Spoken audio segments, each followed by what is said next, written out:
Ladies and gentlemen, the following segment of the podcast is presented exclusively by my favorite college in America, Hillsdale College, which proudly refuses every penny of government funding to remain independent. Thank you for listening, and my sincere appreciation to Hillsdale for their sponsorship. It's all quiet in the underground bunker. Doors closed, locks bolted. But the Great One isn't just resting on his laurels. He's making sure your weekend is even better by giving you his best. This is the best of Mark Levin. Well, ladies and gentlemen, to listen to the Biden administration is to not have any idea what's going on in our sovereign airspace. First, it's the usual cover-up. So a couple of people in Montana looked in the sky and saw this Derringer, the communist Chinese Spycraft, moving along at what, 20, 40, 50 miles an hour? I don't know. And not until it hit all the major nuclear launch sites and more and moved off the coast of South Carolina did they shoot it down. And, of course, Biden, in his usual stupidity and arrogance, said he would do exactly the same thing. That's the problem. That's the problem when you're bought and paid for by the communist regime in communist China. There have been three others since. Two things, and we're not sure what they are, they tell us. Might even be a UFO, according to NORAD. And one over Canada, which apparently Canada doesn't have the jets to shoot down itself. Do you not find this unbelievable?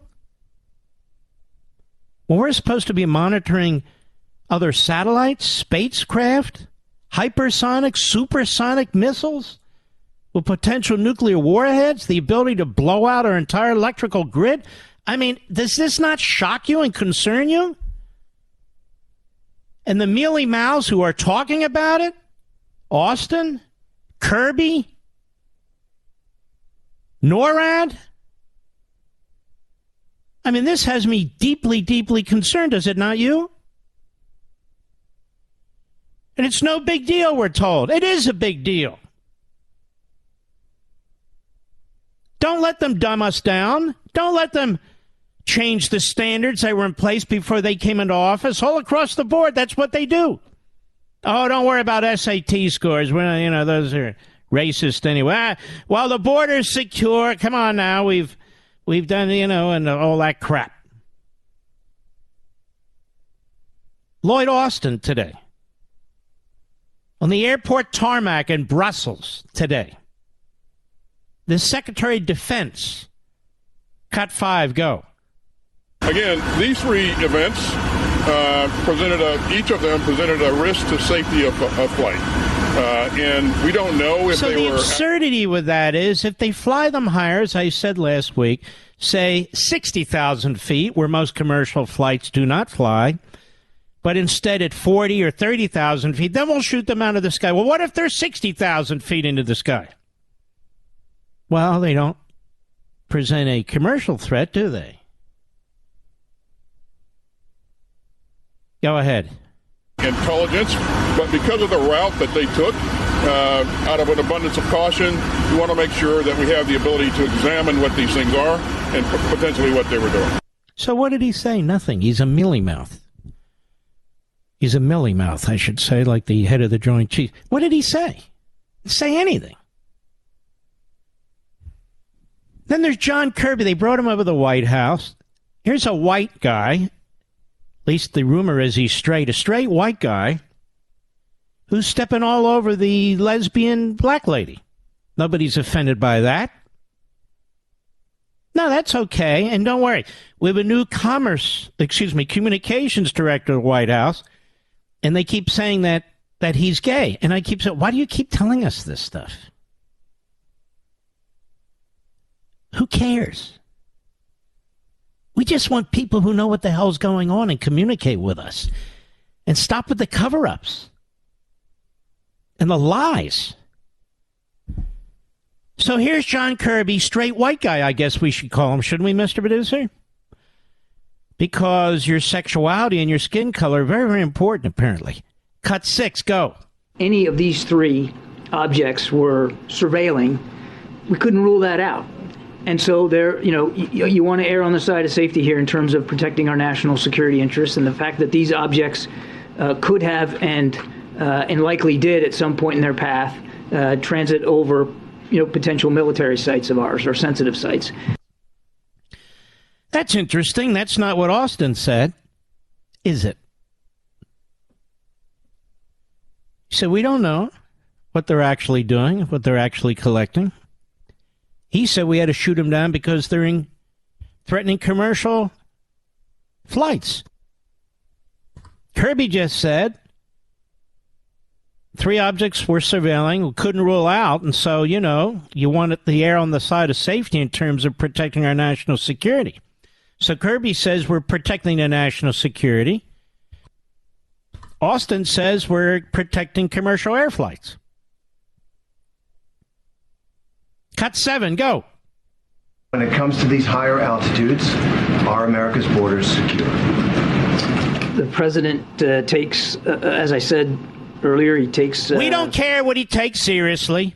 The only thing he takes seriously is his ice cream cones. That's not the question, what the president takes seriously or not. That wasn't the question. The question is, are our skies secure? Go. National security extremely seriously. He has no higher responsibility than the safety and security of the American people. And I don't think you need to look any further, quite frankly, than the decisions he's made in just the last week to 10 days. So don't look any further. We've had these things in the air. They can't describe what 3 of them were doing. They can't describe who sent them. They can't agree on why they were shot down. And beyond that, move along. President takes it seriously. The way he takes classified documents seriously. The way he takes securing the border seriously.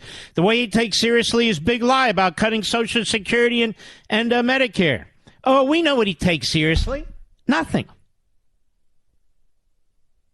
Cut 8, go. You said a moment ago that there's no knowledge of a U.S. balloon or other craft over Chinese territory. Just being cognizant of the fact that China has a different definition of what their territory is than the United States. Is there come on. Now we have the idiot reporters.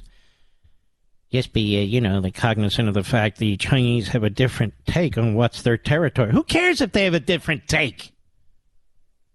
They don't own the South China Sea. They don't own the East China Sea. They don't own the islands off of Japan. They don't own Taiwan. What are you talking about, you moron reporter? Oh, can't wait for this. Go ahead. Aircraft over Taiwan, over the South China Sea that would fit into that. There is no U.S. surveillance aircraft over Chinese in Chinese airspace. Okay, even Chinese claimed airspace. There is no U.S. surveillance aircraft in Chinese airspace. Okay. And I don't blame him for answering that way, because the reporter, you would have thought he's working for Communist China state media. I'm surprised, because normally they're working for Marxist Biden administration state media. Jinping at the White House briefing today. Are they UFOs? The guy that runs NORAD said it could be UFOs. That's how stupid they think you are. That's how stupid they think you are. Could be UFOs? Cut 9, go. I know there have been questions and concerns about this, but there is no indication of aliens or extraterrestrial activity with these recent takedowns. Again, there is no... They're laughing. But that's what the NORAD guy said. They can laugh all they want. This is the crap they're throwing out there and hoping something sticks. Go ahead. Or terrestrial activity with these recent takedowns. Wanted to make sure that the American people knew that, all of you knew that, and it was important for us to say that from here because we've been hearing a lot about it. Well, why don't you tell your guy to cut it out then? Michael McCall is the chairman of the House Foreign Relations Committee. And he's on Deface the Nation. I don't know why these guys are going on Deface the Nation and Meet the Depressed and the other one. I don't have any idea, because they have no ratings and they're utterly hostile. But here's what he had to say. Cut 10, go. Well, it's certainly the right move. It will be one of my number one priorities as the chairman of the Foreign Affairs Committee in this Congress to stop the export of technology to China that then goes into their most advanced weapon systems. In this case, a sophisticated spy balloon that went across 3 nuclear sites. I think it's important to say, in plain view of the American people. You know, in Montana, the Triad site, air, land, and sea nuclear weapons. In Omaha, this spy balloon went over our Strategic Command, which is our most sensitive nuclear site. It was so sensitive that President Bush was taken there after 9/11. And then finally, Missouri, the B-2 bomber, that's where they are placed. It did a lot of damage. And I think the fact is, whether it be the hypersonic weapon they've made that circled the world and landed with precision, to the spy balloon, we have to stop selling them the very technology that they use in their most advanced weapon systems that they can't turn against them. Can I ask you a question, America? Why would this guy say that where our B-2 bombers are in Missouri? Why would he say that? Now, maybe the enemy knows it or not, but why would he say that on national television? Do you think that's smart, Mr. Producer? What? I don't think I'm that sophisticated when it comes to this stuff, but when people are penetrating our sovereign airspace, and we have all the sophisticated technology and equipment, we have our satellites, we can pinpoint things, we have GPS systems and advanced radar systems, and everything's not based in the United States. This is why we have other bases. Aren't we monitoring what's coming out of China? Whether it's by balloon or missile or something else? Of course we are. Or Iran or North Korea or Russia or whatever? Yes, of course we are. Then why are these guys like the Keystone Cops? And why is McCall talking about where our B-2 bombers are based, unless it's been in some paper lately? Mark Levin.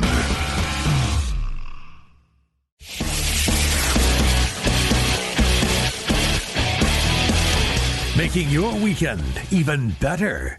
This is the best of Mark Levin. You know, we can learn a lesson about how difficult it is to truly change the swamp, if you will, or the administrative state, if you will, or the ruling class. They're dug in.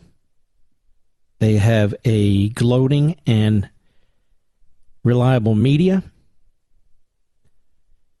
and it's a huge problem. That's why they went after Reagan. That's why they went after Trump. That's why they would never go after a Romney and the others. I mean, they'd smack them around pretty good, but they really have no desire to put them in jail or impeach them or that sort of thing. This is a very, very important lesson that we can see playing out right now in the state of Israel. That is absolutely relevant to our own country. Virtually, not completely, but virtually everything I've written and talked to you about is about how we get our country back, right? How do we embrace the values, the principles that created the greatest nation on the face of the earth? We're now told they're too old, or they're racists, or they're slave, whatever. And they say these things not because they can turn the clock back, but because they want to destroy the country. They want to eliminate patriotism.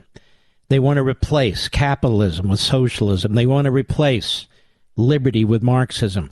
That's what they're about. Anything that goes, pulling down monuments. But notice they don't ever trash the name of the Democrat Party. And yet the Democrat Party's been behind it all. Now, that aside, what am I talking about? We talk about the need to fundamentally alter the size of the federal government, the politicization of the federal government, in some cases, the nature of the police state that's growing in the federal government, how it treats individuals like us, conservatives, people of faith, how it treats people who simply don't want to go along with their agenda, how it treats people based 100 years ago on whether they're black and today on whether they're white or Asian. We want nothing to do with that. So we want to get back to basics. We want to get back to separation of powers, right? 3 branches of government. Judges rule on the law. They don't impose their activist agenda. Prosecutors who try to do justice rather than try and screw over the Republican Party and their nominees and pro-life advocates and so forth and so on. We want an executive branch that doesn't legislate through executive orders. We want an executive branch that upholds the laws that are passed by Congress. We want Congress to act within the limits of Article 1. Not to get into our faces with every kind of bureaucracy that they can possibly create, which issues every kind of rule you can possibly imagine. We don't live under a constitution that would be recognized by the founders. We don't live under a constitution that would be recognized 50 years ago.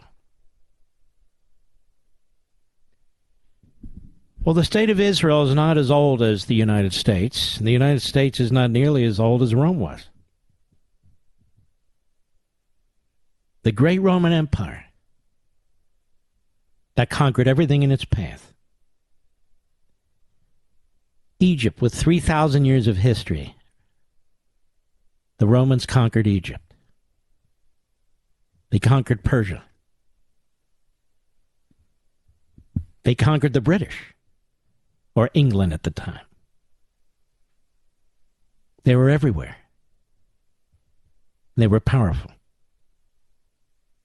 And they destroyed themselves. Depending on how you count, give or take, about 1,000 years the Roman Empire lived. We're not even sure if we can get to 300 years. The state of Israel is a very young country. It's a very young country.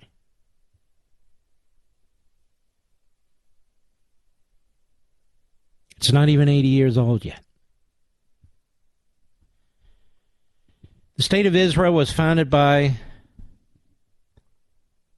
Zionists,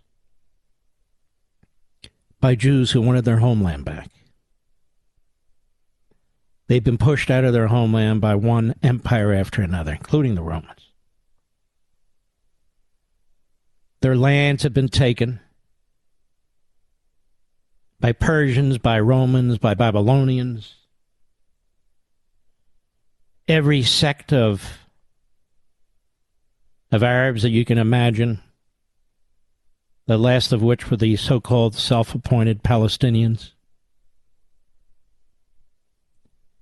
Even today, when the Israelis are trying to take back some of those areas that have always belonged to them as the indigenous peoples, the Biden administration objects. Doesn't Biden have his hands full with our country, as my wife Julie said? Shouldn't he be busy focusing on our country, where he's destroying our institutions and our system and our culture? And why is it that he thinks that he can reach into an elected parliamentary democracy and tell them what to do? Do they do that with any other country on the face of the earth? No. But that's not why I'm bringing this up. Benjamin Netanyahu is the longest-serving prime minister in the history of Israel. But the first real conservative to get elected as prime minister was Menachem Begin, as part of the Likud party. What's been happening since Begin's victory is that the conservatives win more often than not. But the country was founded, I should say the government was set up by mostly European socialists, Jewish European socialists. And they never expected the riffraff, like us, the riffraff. They never expected that riffraff would win elections, conservatives, like a Begin or Netanyahu. They've been trying to put Netanyahu in prison for 3 or 4 years now. And so desperate are they to stop this man that the opposition parties, the leftist radical parties, made alliances with the Arab parties that don't even support the existence of Israel. For the first time in since Israel's founding. So they have another election, and Netanyahu and his party, and the alliance wins big. And it includes the Zionist parties, the religious parties, Likud, the Conservative Party, and that's the way it works. You got to sort of build these coalitions. So immediately, the Netanyahu coalition comes under attack. Too many religious parties. But they won elections too. Doesn't matter. Too many religious parties. And the press in Israel's radical left. Just imagine every outlet in Israel being like CNN or MSNBC. They don't have a Fox News in Israel.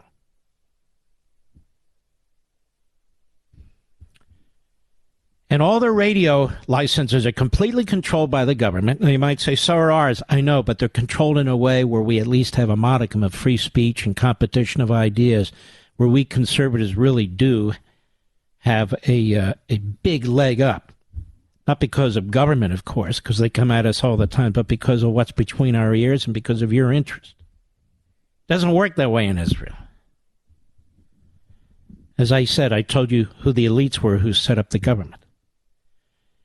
Well, what's happened since around 1992 is the judiciary in the state of Israel has taken control of all 3 branches of government. The Knesset, their equivalent of a parliament or Congress. The executive. And, of course, the judiciary. But they have no constitution in Israel. They have these laws that they call basic laws. These basic laws are set up. And so they treat these basic laws as akin to the core laws of the country. How did that come about? Well, they just decided to do it. Now, in interpreting these laws, the Supreme Court of Israel, which is made up, I think, of 15 people, but they're all virtually identical ideologically, because the way they're chosen, a majority of the committee that chooses nominees, or individuals, I should say, for the court, are of the court. The justices themselves have 2 seats. Then the official legal bar has 3 seats, and that might include former justices. So they have 5, and they have control, and they appoint like-minded individuals. So Netanyahu doesn't make a choice. The Knesset is not involved. The elected branches have effectively no say. So what the court's been doing for the last 30 years or so is taking over decision-making for the country. You realize this court has made decisions about battlefield plans? This court has made decisions about religious issues?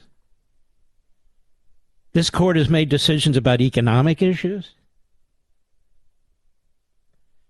There are no standing requirements. Anybody can file a complaint. Anybody can be a plaintiff, if you will, and sue any aspect of the government. And they get thousands and thousands of these, and the court can decide any issue because you're not required to have standing. So you have all these left-wing groups and left-wing lawyers bringing case after case after case in front of a court that shares their views. Now, typically, it's not the whole court. They break them into like a panel of three and so forth. They make a decision, and it's unappealable, and that's it. This Supreme Court has also overturned laws passed by the Knesset time and time and time again, based on a standard that it created out of whole cloth. You know what the standard is, Mr. Producer? Reasonableness. It's not reasonable to us that you folks who got elected to your Congress, to your Parliament, made that decision. So we're going to throw it out. We're going to overturn it. And they don't just always throw things out and overturn them. Sometimes they effectively rewrite them. Now, this has been going on for 30 years. It's moved hard left. There's not another court system in any free country, democracy, republic, that operates this way. Not one. Because you're not a free country anymore. So they now have tens of thousands of people marching in the streets because the opposition parties see this as an opportunity to knock out Netanyahu and the conservatives. They're being pushed by, among others, the Chief Justice of the Supreme Court and the former Chief Justice of the Supreme Court, his name's Barak, who concocted this entire model, this entire radical ideology. A judicial oligarchy, if you will, or judicial tyranny. And so the left-wing parties have pushed out their people, so you'll see marching in a small country of 400,000 people or 50,000 people. And the media go, look at this, the people don't want this. Well, the people don't want is what the court has done because they elected this government. So they have a number of proposals in here. Some are more prioritized than others, but that this committee should be a majority represented not by the court, but by others, including the Knesset. They have an attorney general in Israel that doesn't function, well, in some ways, I guess, with Merrick Garland being a dictator, but that doesn't answer to anybody. Can you imagine having an attorney general of the United States who selects the top lawyers for every department in the United States? And that those lawyers do not answer to the secretary of this cabinet or that cabinet. Those lawyers must answer to the attorney general, who tells them what to tell everybody else on every issue of legal consequence. The attorney general decided that one of the people that Netanyahu put in his cabinet couldn't serve. So he had to remove the cabinet member. So in addition to the Supreme Court of Israel, the attorney general who's not elected, another top bureaucrat, decides all consequential legal issues for the entire government. For the entire government. Imagine that kind of power in the hands of a bureaucrat. So you have the unelected elements of this bizarre system set up by socialists, the government. You have unelected elements making all the decisions that they choose to make, telling the prime minister, no, you can't do this. No, you can't do that. You can't appoint that guy. And by the way, we're investigating you. Telling the Knesset, no, you can't pass that law. You don't have the authority. Telling generals, no, you can't send those guys out into the field and making strategic decisions and all the rest of it. So Netanyahu says, okay, enough. You had 30 years of this. We want to get back to balance, similar to what we were before you did this. And this is what all the protesting is about. Because the European socialists who founded this kind of government, all the left-wing supporters, they are trying to topple this elected administration, and they want to hold on to all the power they can because they are the ruling class. What does this Israel stuff have to do with the United States? Everything. when we take on the Federal Bureau of Investigation, the American Stasi, when we take on their prosecutors, when we take on the Department of Injustice, when we take on the Department of Homeland Security and all the rest of the alphabet soup, we demand federal judges who are going to be judges and not radical left advocates with black robes, when we reject judicial tyranny, when we insist that Congress live within our means, rather than spending the future money of our children and grandchildren and generations yet born, we're going to be up against it. We're going to be up against the media. We're going to be up against the special interests. We're going to be up against all of those who are on the dole. We're going to be up against it. So I just want you to understand what's playing out in the state of Israel is going to play out here if we can get to the point where we really are effectively pushing back. Mark Levin.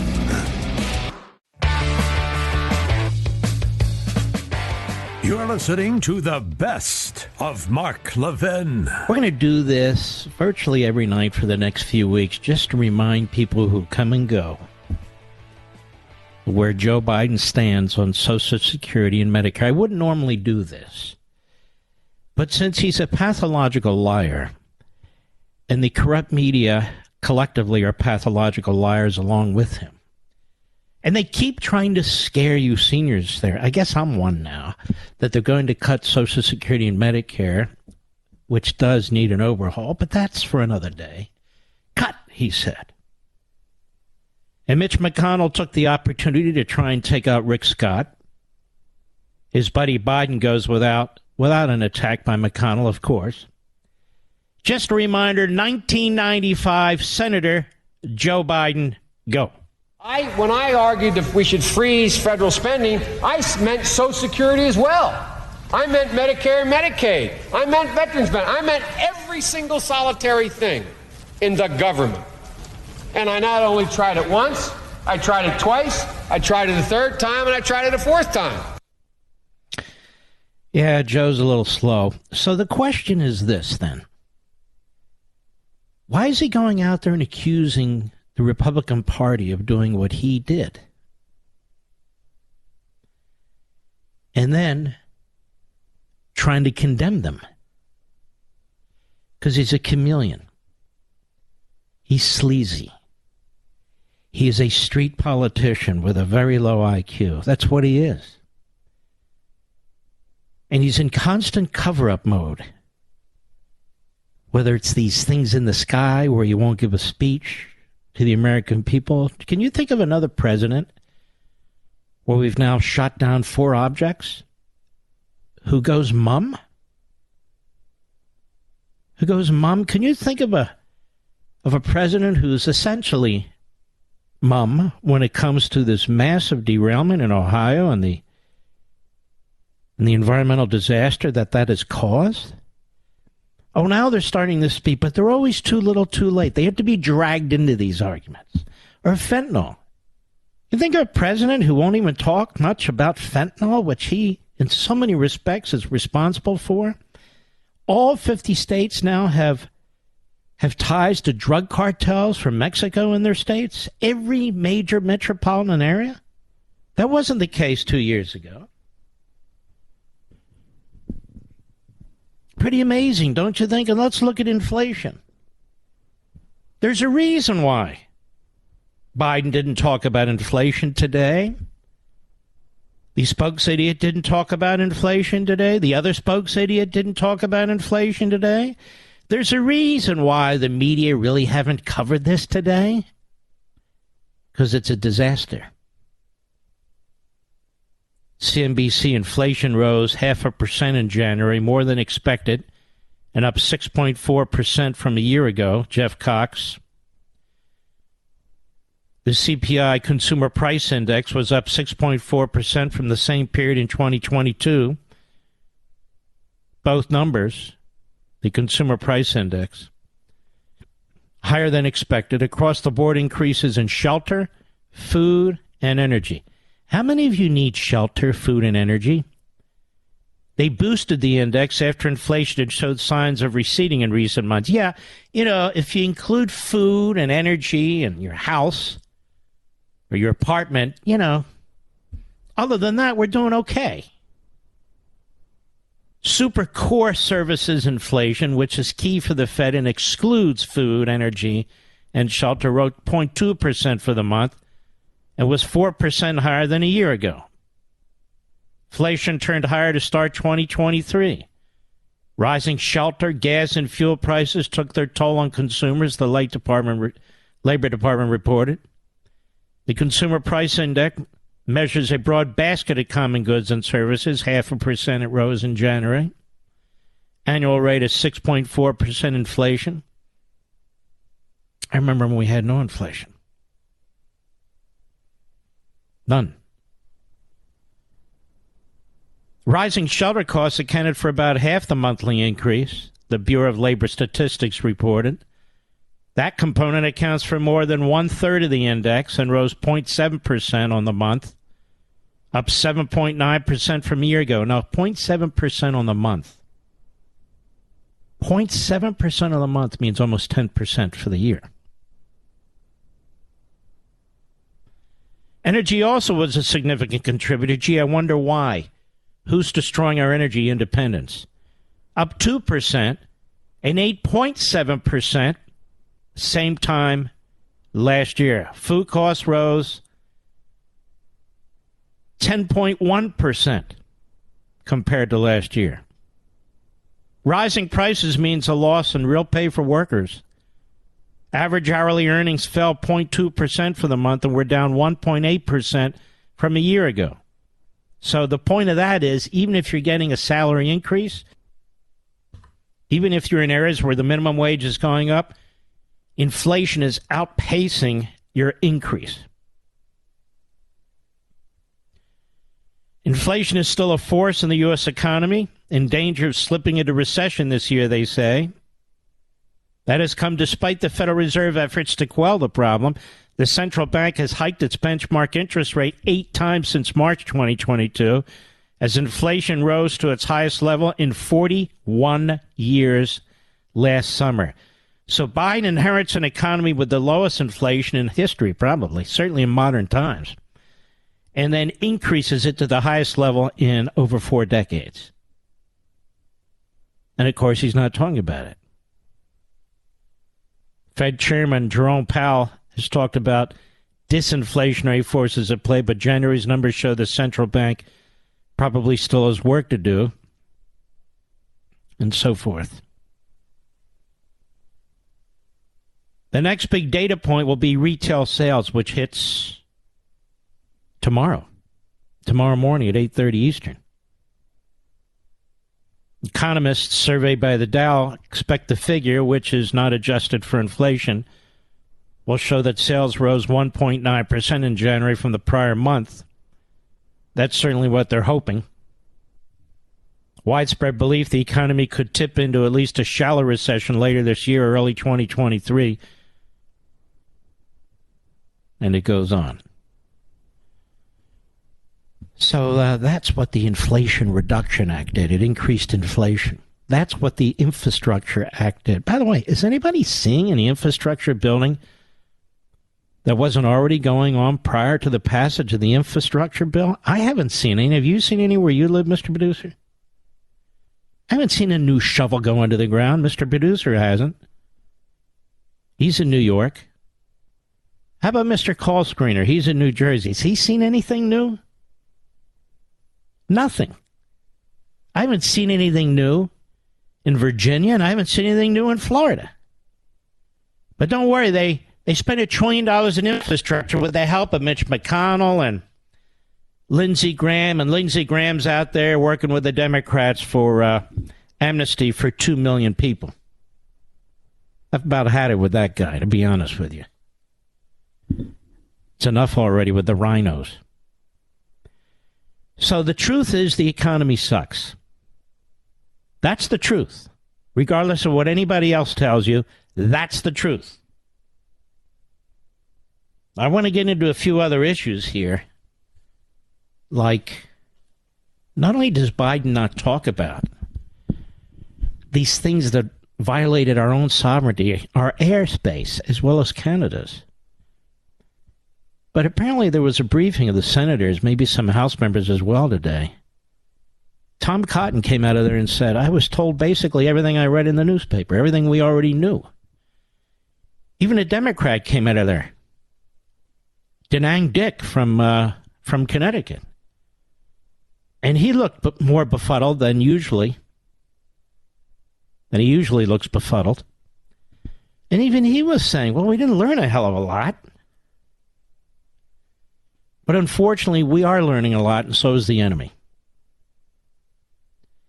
We have the most sophisticated jet fighters on the face of the earth.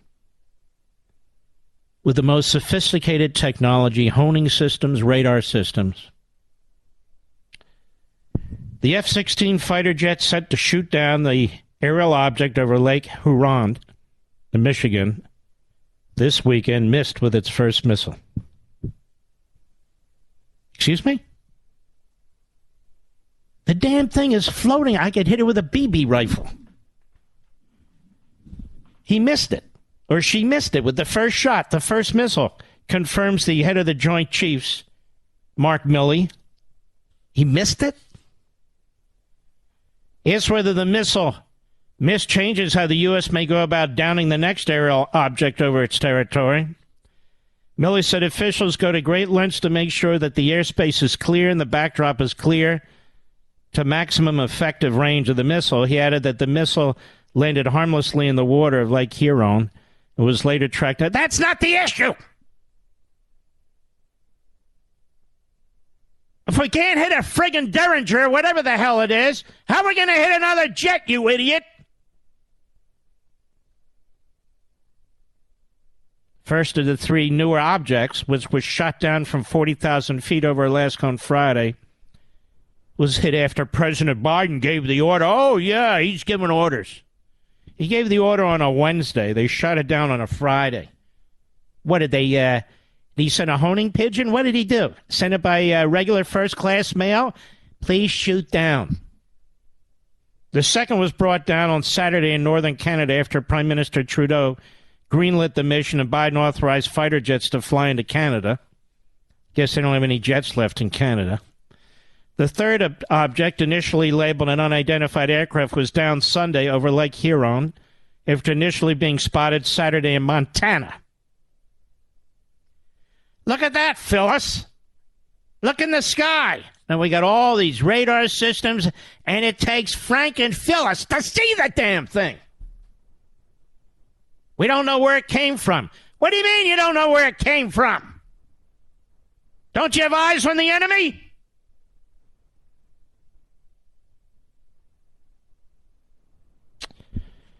The White House said the uncertainty of the surveillance capabilities of the three objects led Biden's orders for the military to shoot them all down. Those of you planning to take air balloons over the week, I don't recommend it right now. In other words, apparently because we can't track or shoot down spy balloons or these other objects, we can't figure out where they're coming from. The order is just shoot everything down. And that the administration will establish an interagency team to look into unidentified objects in U.S. airspace. Now, the objects are identified, just too late. While the U.S. government's currently pulling parts of the Chinese spy balloon from the Atlantic Ocean, Milley said it will be difficult to recover the three recently downed objects as they have all fallen into very difficult terrain. The second one off the coast of Alaska. Really, really difficult terrain in the Arctic Circle. So very, very low temperatures in the minus 40s. The second one's in the Canadian Rockies and the Yukon. Very difficult to get that one. And the third one is in Lake Huron at probably a couple 100 feet deep.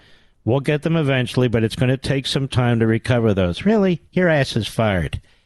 And it's a big ass. Your big ass is fired, Millie. Now, where did they come from? What were they?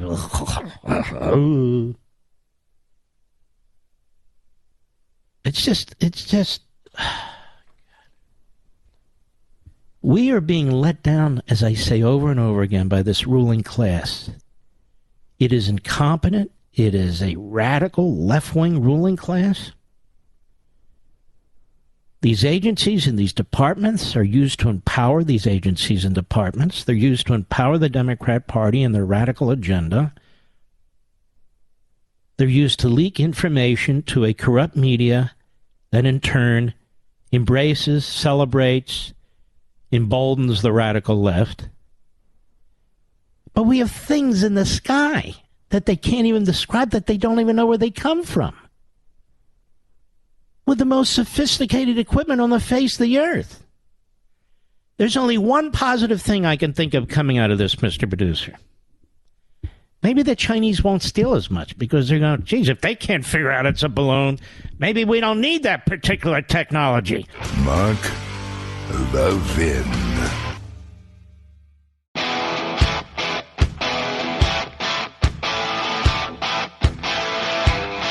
The Great One makes your weekend even better.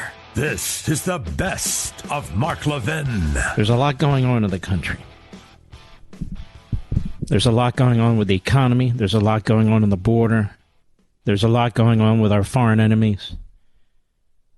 There's a lot going on with the undermining of our allies. There's a lot going on with critical race theory and the sexualizing of our children. There's a lot going on in this country. But above all else, step by step by step, your civil liberties are being destroyed. You may not feel it today, but you can see it. You can see it. And the media are ignoring it. Professors in law schools are ignoring it. Commentators are ignoring it. Because it requires some focused attention and analysis. But it is out of control already. What did Joe DiGenova, Victoria Tonsing, John Eastman, Rudy Giuliani, another lawyer by the name of Corcoran, what do they all have in common? They're all conservatives. They're all Republicans. They're all people of high integrity and ethics. They're individuals with remarkable careers and reputations. And the federal government's trying to destroy them. And they're not alone. The federal government is trying to destroy all these lawyers. They're trying to disbar some of them. They're trying to ruin them. What's the purpose of a lawyer? What's the purpose of having a lawyer? Does anybody know?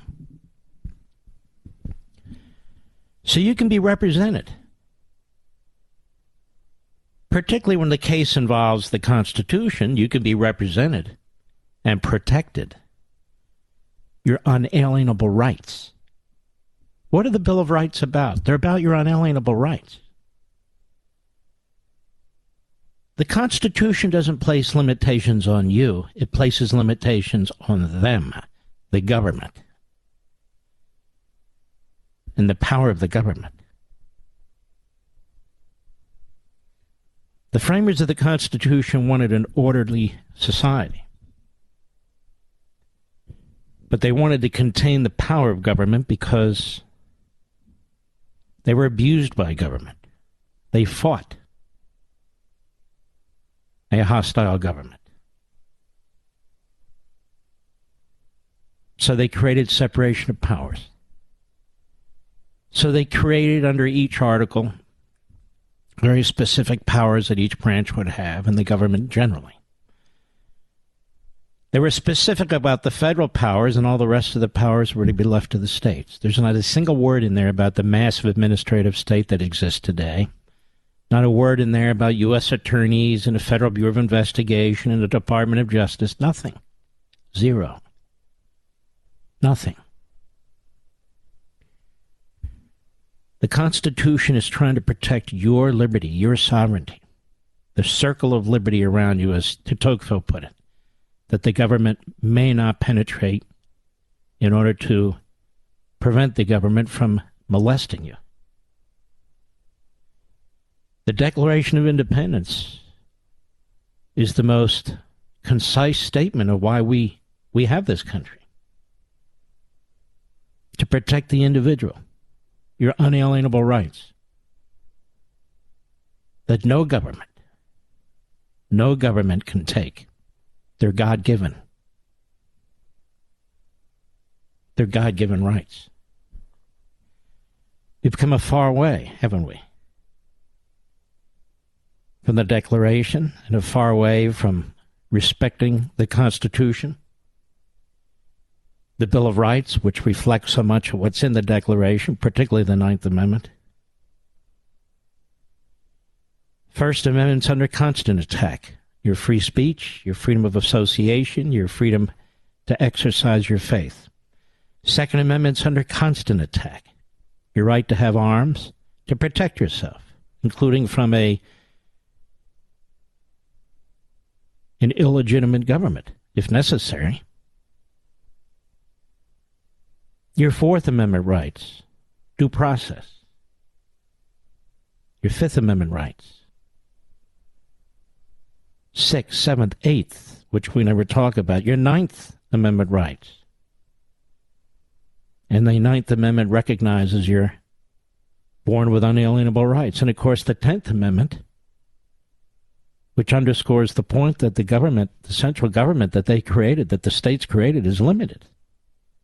And the power belongs to the states. Well, obviously, that's been turned on its head.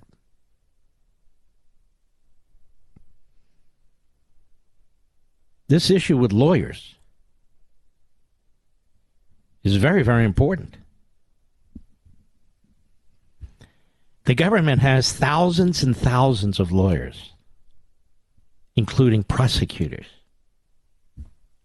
Prosecutors in 93 offices of United States attorneys. Prosecutors in offices at the Main Justice Department in Washington, D.C. They're everywhere. And that's just the feds. I'm not even talking about state and county.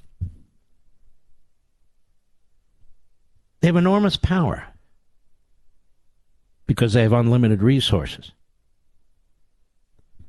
The investigative and prosecutorial process alone can destroy somebody, even if they're 100% innocent.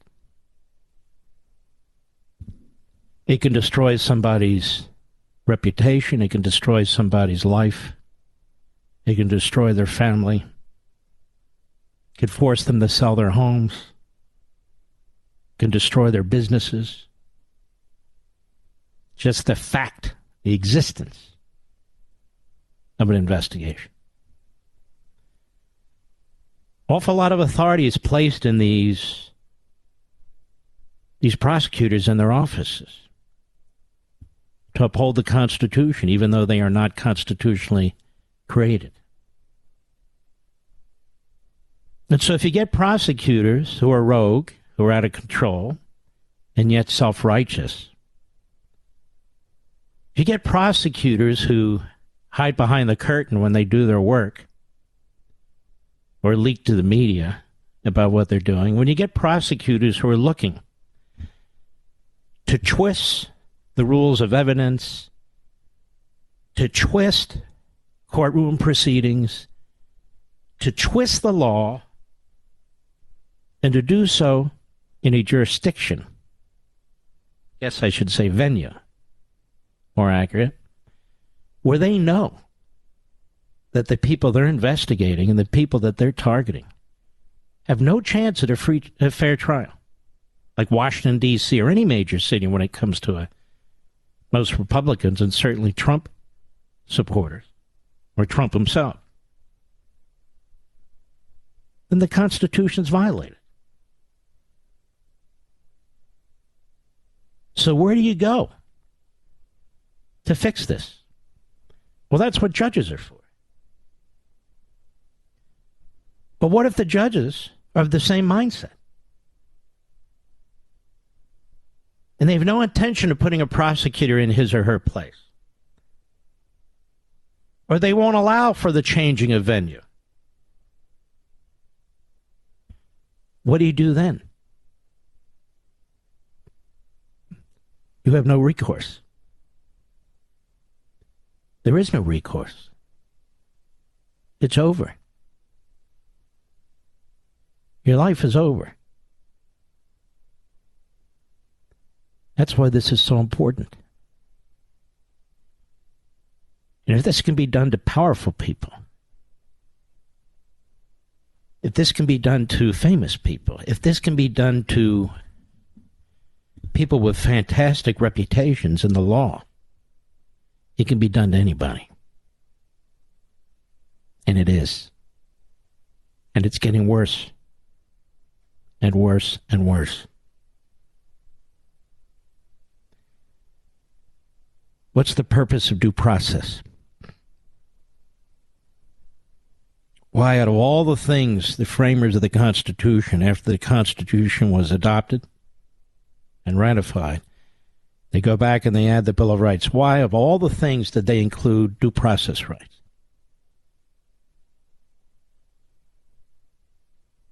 Of all things. Why is it so crucially important? Do you have a right to counsel?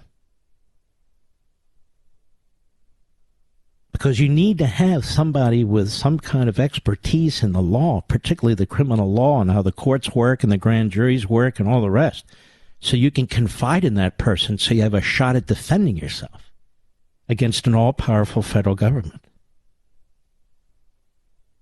What's the purpose of attorney-client privilege? Well, if you can't talk to your lawyer and be honest with your lawyer about your situation, be honest with your lawyer about what you may have done or may not have done, be honest with your lawyer about what you think should be done and his representation of you, and on and on and on, then you cannot possibly have the effective representation of counsel. When's the last time a federal prosecutor had to reveal discussions, work product, confidentialities created during the course of their prosecutions? I can't think of a single time.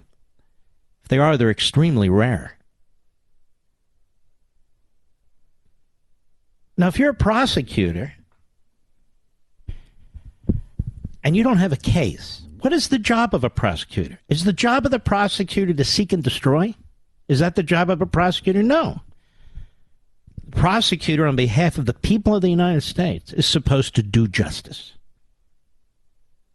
Seems weird, but that's what they're supposed to do. Do justice. Not seek and destroy. Do justice. We have a special counsel now in Washington, D.C., specifically appointed by Merrick Garland, who did not do justice in a major case involving a former Republican governor of Virginia who read the ethics and gift laws so broadly in the state of Virginia that it was impossible for the former Republican governor to have a fair trial. It was impossible. And yet the federal district judge went along with the prosecutor.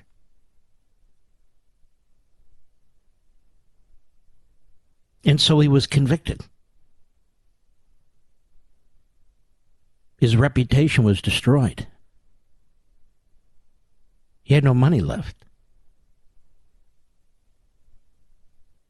He took the law, did this prosecutor, and he expanded its meaning to the point where the defendant never had a shot.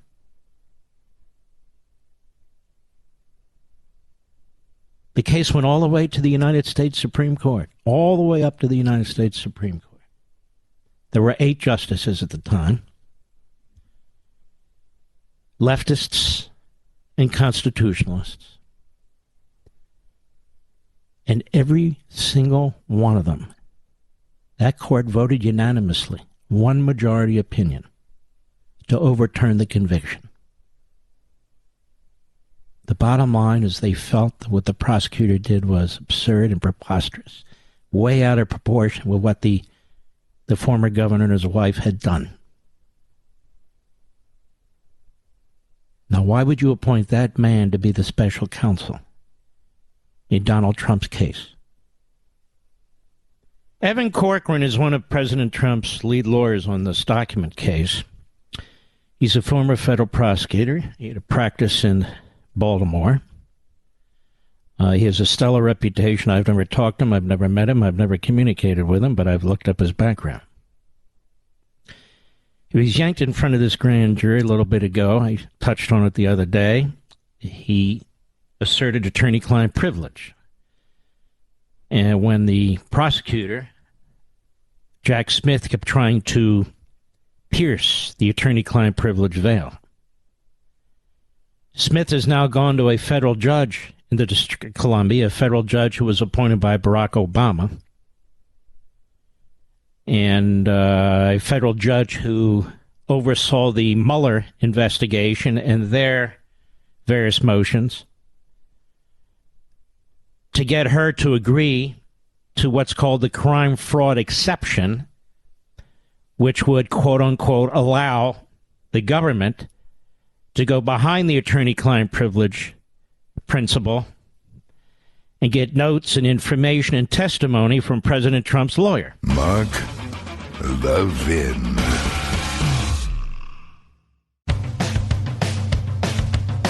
We're giving you nothing but the best of Mark Levin. You know, Mr. Producer's not going to like this.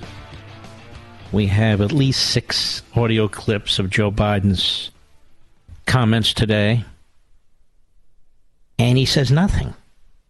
Nothing useful. So why play them? You mad about that, Mr. Producer? You still get paid, that's true. But I'm looking at these, and I'm thinking, he says here, let's see, we shot down objects out of the sky because we couldn't rule out surveillance. We don't know what the objects were over the U.S., but nothing suggests China. No evidence of an increase in objects in the sky. We put restrictions on 6 firms that support China aerospace program. We're not looking for a new Cold War. There is one, you idiot, whether you're looking for it or not. I make no apologies for taking that balloon. You should make apologies. You waited too long. And let's see. That's pretty much it, except for this one. Let's get cut 9 ready. Go ahead. China compromised by your family's business relations. Sir, Mr. President, there has been criticism. Did you overreact? Mr. President, there has been criticism that this was an overreaction that was done because of political pressure. You come to my office and ask the question when you have more polite people. More polite people. You mean like you, calling half the country names constantly?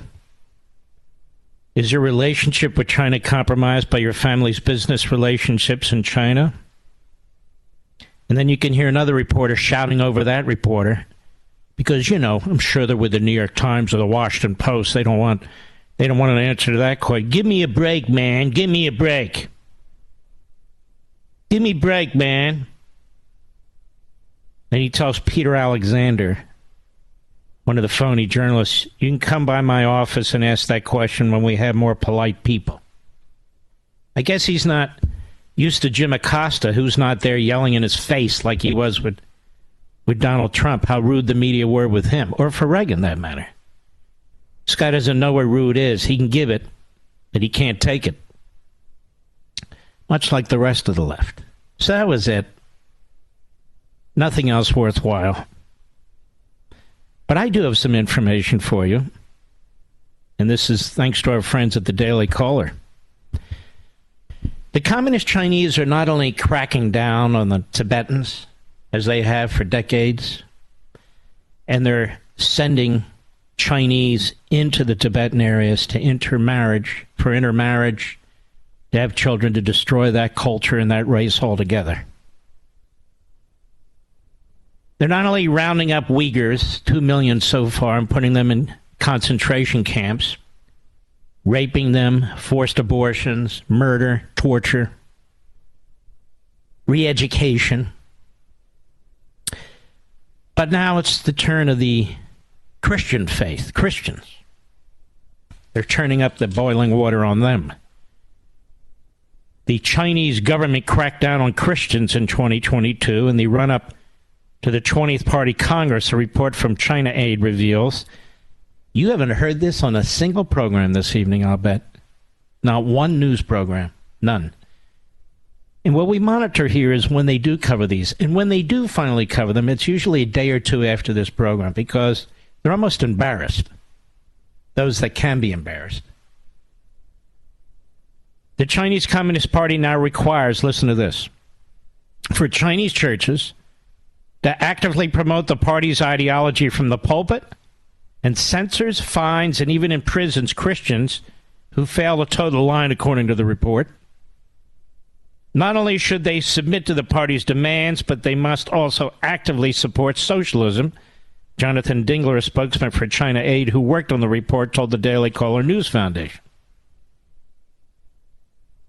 What do you think?